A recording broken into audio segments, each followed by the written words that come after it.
In this village lives a young woman named Frida. The greatest sorrow of her life is that she cannot have children.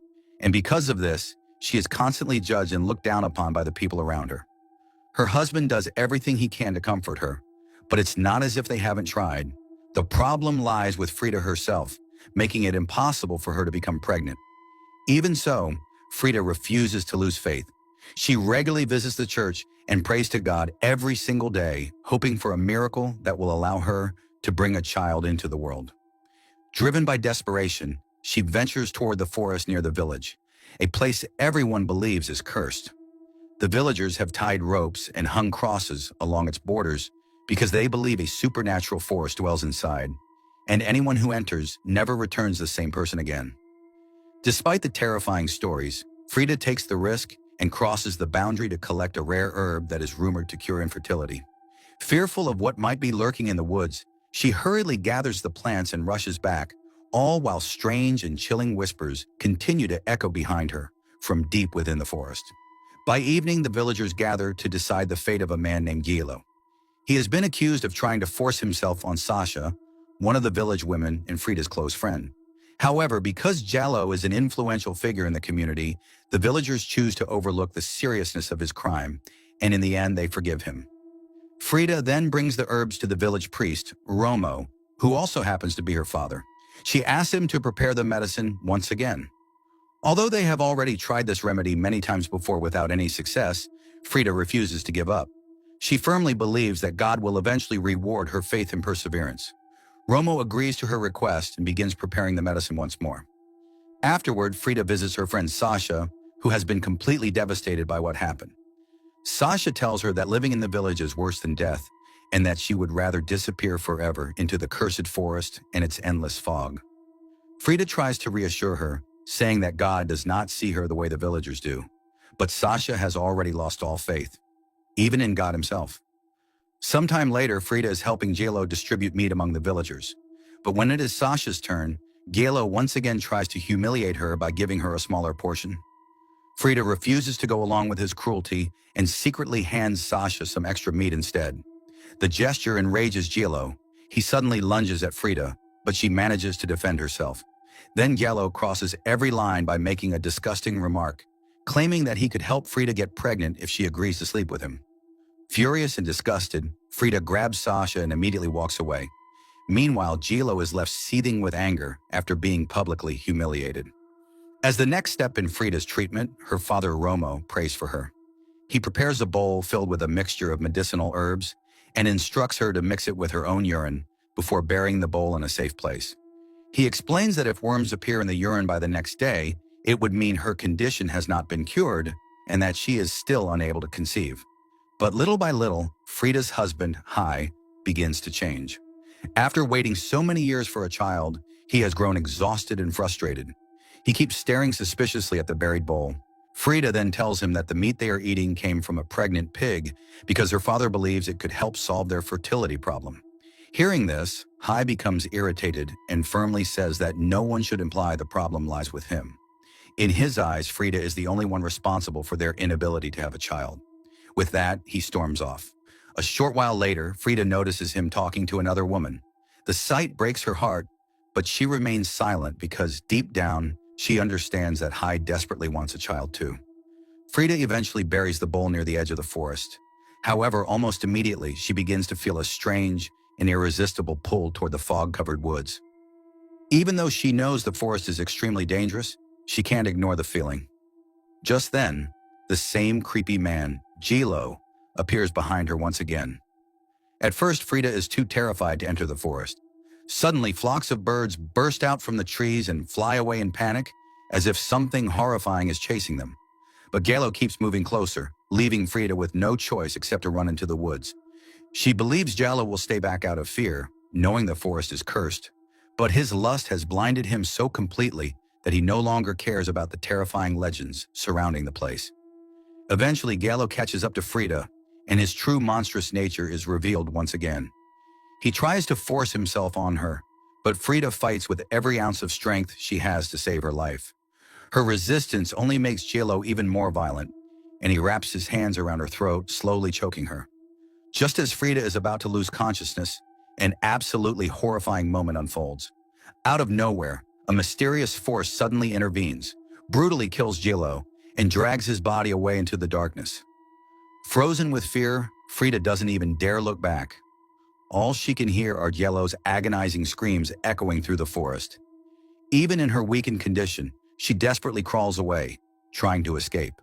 But then the same mysterious force grabs her as well. From the darkness, a strange and terrifying entity slowly emerges. Surprisingly, however, the entity doesn't attack Frida. It simply hovers over her for a few moments before disappearing back into the shadows. Even so, Frida remains lying in the forest, terrified and completely stunned by what she has witnessed. Sometime later, still shaken to her core, Frida finally makes it back to the village. At the church, her father is delivering a sermon to the villagers. Crying uncontrollably, she tries to tell him what happened. But before she can say a single word, she suddenly collapses and loses consciousness. Frida is brought back home, but strange things soon start happening to her. Late at night, she begins hearing eerie noises echoing through the house. As she grabs a candle and slowly walks toward the source of the sound, the front door suddenly swings open on its own. The candle instantly goes out, and in the darkness she sees a woman with long white hair standing silently in front of her. Frida freezes in terror, but then someone knocks on the door and she suddenly wakes up, realizing it was only a nightmare. Just then, an angry woman from the village accuses Frida of breaking the village's sacred rule by entering the cursed forest. She warns that because of Frida's actions, not only she but the entire village will now suffer the curse. The strangest part is that Frida came back alive. Until now, not a single woman who entered that forest had ever returned. Because of this, the villager becomes convinced that Frida must have made a deal with the devil lurking in the woods and demands that she be banished from the village. Frida herself starts feeling as if something inside the forest is protecting her. Determined to uncover the truth, she decides to return once again. Following the ropes tied around the forest as guides, she carefully makes her way deeper inside. Along the path, the ropes begin swaying on their own, but despite her fear, she keeps moving forward. At the same time, the villagers are forced to enter the forest to search for Gilo. Romo accompanies them, believing his prayers will keep everyone safe. During the search, they discovered Yellow's body, horribly torn apart. Shockingly, he is still barely alive. Terrified, the villagers believe this can only be the work of the devil. To stop the evil from spreading, Romo orders them to burn Gallo's body immediately. But the moment they set it on fire, horrifying screams erupt from every corner of the forest. The atmosphere becomes so terrifying that everyone panics and runs for their lives. Taking advantage of the chaos, Frida continues deeper into the woods. But little by little, she seems to fall into some kind of trance. For a brief moment, she catches a glimpse of the forest's true inhabitants lurking in the darkness. Then terrifying sounds begin echoing all around her, forcing Frida to run away in fear. A short while later, she sees Hiko praying, while repeatedly claiming that Frida has joined forces with the devil. As he speaks, his voice gradually becomes deeper and more sinister. Suddenly, the sight of that same white-haired woman appears before Frida once again. She jolts awake and realizes that this, too, was nothing more than another horrifying nightmare. Now Frida starts wondering if she really made a deal with the devil. At first, the thought terrifies her. A devoted believer in God, Frida becomes convinced that she has betrayed her faith. Desperate for guidance, she prays to God for forgiveness and direction. But her father, Romo, overhears everything. In a stern voice, he tells her that by joining hands with the devil, she has committed a terrible sin. And because of her actions, a curse has now fallen upon the entire village. Frida begs him to help her find her way back to God. But Romo coldly replies, "You already know what you must do to pay for your sins." A short time later, with complete devotion, Frida begins whipping herself before God as an act of punishment and repentance. Just then, Hako arrives and says that he will also help her atone for her sins. Frida agrees, but Hako beats her with shocking brutality, as if he is venting all of his anger on her. Unable to endure the pain any longer, she stumbles out of the house. Sasha wants to help her, but her father stops her.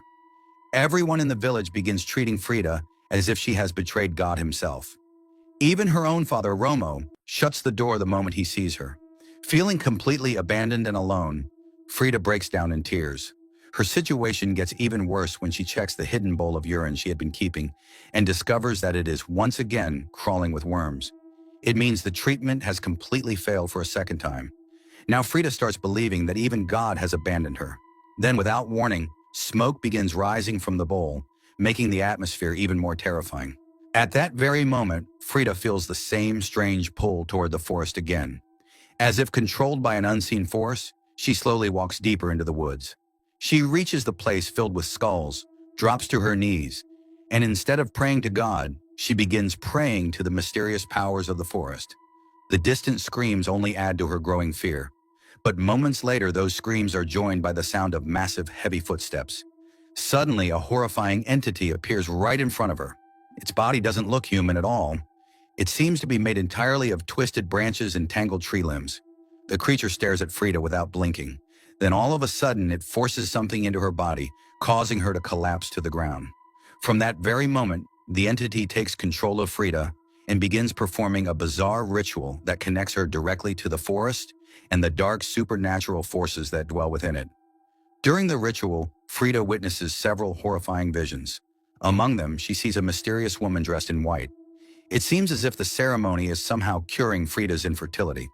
The next morning when she wakes up, she is shocked to find that her stomach has grown abnormally large, as if she has become several months pregnant in just a single night. The dream Frida had longed for her entire life finally appears to have come true. She returns to the village once again, but everyone stares at her with suspicion, unable to believe that she actually survived. There she discovers that Hiko has married the very woman she saw him with earlier, believing Frida was dead. Hiko bluntly tells her that there is no longer any place for her in the house, but Frida stands her ground and insists they can find a way to live together before walking inside anyway. That night, Frida realizes just how hypocritical the village men truly are. As Romo and the others drink, they describe Gelo's death as a holy one, claiming he has gone to God's paradise. Furious, Frida argues that Gelo merely received punishment for his sins, but the villagers only laughed at her. Later, Frida tells her friend Sasha that they should stop obeying the men because the entire society has been built only to suppress women. A few days later, Sasha invites Frida to a prayer gathering at the church. During the service, Romo notices his daughter's unusual behavior and calls her to the front to recite the prayer before everyone. Frida tries to speak, but it feels as though some unseen force is preventing her from finishing the words. Suddenly, she vomits in front of the congregation, revealing to the villagers that she is pregnant. When they notice the strange markings covering her swollen belly, everyone is left stunned. How could the woman they once called Barren suddenly be expecting a child? Instead of calling it a miracle, however, their suspicions grow even stronger. They accuse her of carrying not a human baby, but the child of the devil. Frida denies all the accusations and insists that her baby is a miracle from God. Sasha also tries to defend her, saying that Frida's prayers have finally been answered, but no one believes them. The entire village demands punishment in one voice, and eventually Frida is tied up and locked inside a prison cell. Frida desperately struggles to free herself, but the guard silences her by calling her a witch. After a while, the guard leaves, and Hiko arrives at his place. He tells Frida that Romo plans to starve her to death, so the devil inside her body will eventually leave. However, Hiko offers another solution. He says he can save her if she gives up her unborn child. According to him, evil must be destroyed at its very root. Hearing this, Frida immediately refuses and declares that she will never abandon her baby. But then Hiko pulls out a knife and repeatedly claims that God himself has commanded him to do this. Frida breaks down in fear and begs him not to kill her child. Still, Hiko keeps insisting that the baby must die. At the very last second, Frida somehow manages to break free from the ropes, while Hiko continues trying to stab her in the stomach.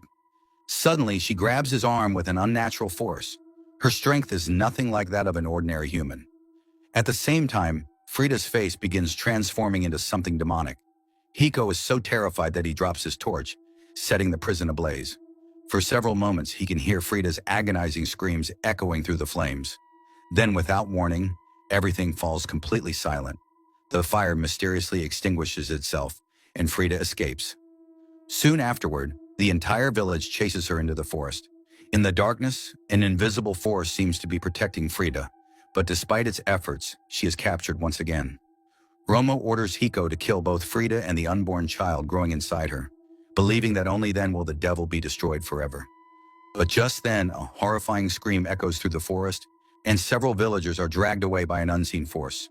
Frida tightly grabs Hiko's arm and declares that no one will ever lay a hand on her child again. She then unleashes a terrifying scream so powerful that it hurls Hiko straight into a tree, tearing his body apart on impact. Witnessing this gruesome scene, the terrified villagers flee the forest, while Romo shouts that Frida herself has become the devil. Sasha hears everything, but without caring about anyone else, she walks alone into the forest, perhaps because she still considers Frida her friend. Meanwhile, Frida finally encounters the mysterious entity that has been watching over her. It slowly reveals its true form, eventually transforming into the same white-haired woman Frida had seen in her dreams. The woman gently approaches Frida and places her hand on her stomach, as if recognizing the child growing inside her. For the first time, fear disappears from Frida's face and is replaced by a sense of peace. The woman then leads Frida into the other world, and Frida willingly follows. After enduring endless pain, rejection, and loneliness at the hands of humans, she chooses the darkness over humanity and becomes a permanent part of that mysterious realm. In the end, the story suggests that the real monsters are not always hiding in the woods. They often live among people. Sometimes the darkness itself can seem like a safer refuge than the cruelty of humanity. And with that, the movie comes to an end. Subscribe to the channel for more horror